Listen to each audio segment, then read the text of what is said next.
Hello people. Welcome back to 9 Facts Studio. As we told you, we will continue to bring you the most interesting facts about psychology.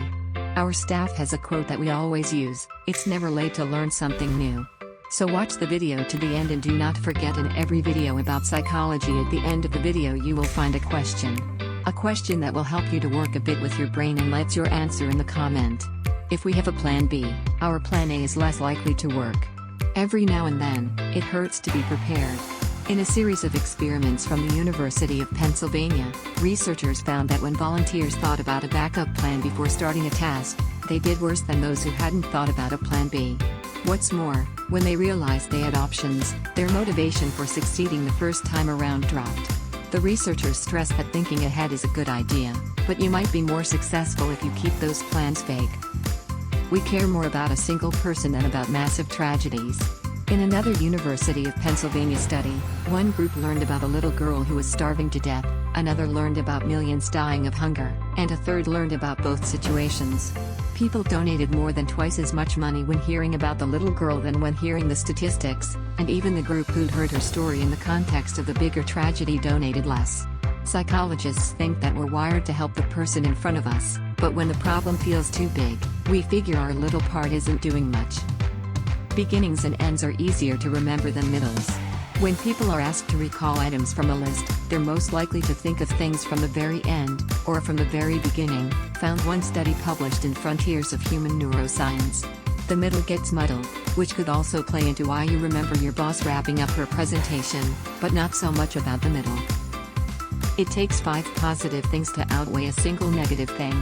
Our brains have something called a negativity bias that makes us remember bad news more than good, which is why you quickly forget that your coworker complimented your presentation but keep dwelling on the fact that a kid at the bus stop insulted your shoes.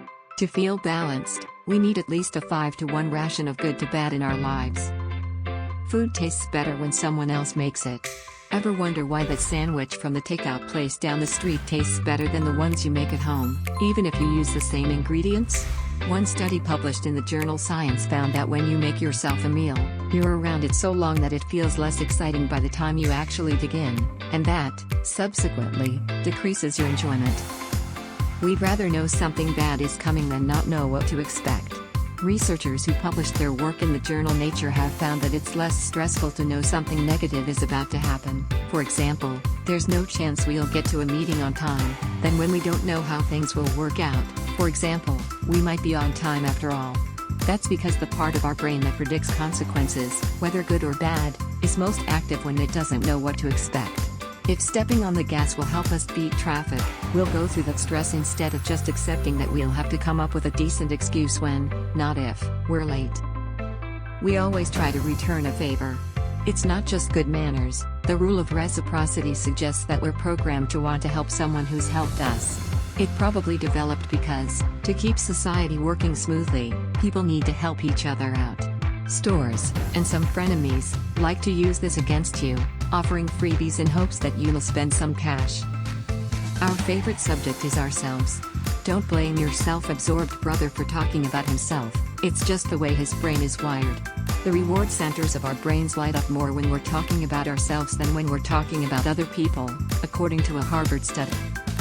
There's a reason we want to squeeze cute things. It's so cute, I just wish to smoosh it until it pops. That's called cuteness aggression, and people who feel it don't really want to crush that adorable puppy. Research published in Frontiers in Behavioral Neuroscience found that when we're feeling overwhelmed by positive emotions, like we do when looking at an impossibly cute baby animal, a little bit of aggression helps us balance out that high. Our brains try to make boring speeches more interesting. University of Glasgow researchers found that in the same way that we hear voices in our heads when we read aloud, our brains also talk over boring speeches. If someone is speaking monotonously, we'll subconsciously make it more vivid in our heads. Some people enjoy seeing anger in others. In one University of Michigan study, people with high testosterone remembered information better when it was paired with an angry face than a neutral one or no face, indicating they found the angry glare rewarding. The researchers said it could mean that certain people enjoy making someone else glare at them, as long as the flash of anger doesn't last long enough to be a threat, which could be why the guy in the office won't let go of that stupid joke at your expense. We automatically second-guess ourselves when other people disagree. In a famous 1950s experiment, college students were asked to point out which of three lines was the same length as a fourth. When they heard others, who were in on the experiment, choose an answer that was clearly wrong, the participants followed their lead and gave that same wrong answer. We aren't as good at multitasking as we think we are. Research published in the Journal of Experimental Psychology shows that even when you think you're doing two things at once, what you're actually doing is switching quickly between the two tasks. You're still focusing on one at a time. No wonder it's so hard to listen to your partner while scrolling through Instagram. You're programmed to love the music you listened to in high school the most. The music we like gives us a hit of dopamine and other feel-good chemicals, and that's even stronger when we're young because our brains are developing. From around age 12 to 22, everything feels more important, so we tend to emphasize those years the most and hang on to those musical memories. There's a reason that certain color combinations are hard on your eyes. When you see bright blue and red right next to each other, your brain thinks the red is closer than the blue, making you go practically cross-eyed. Same goes for other combinations, like red and green.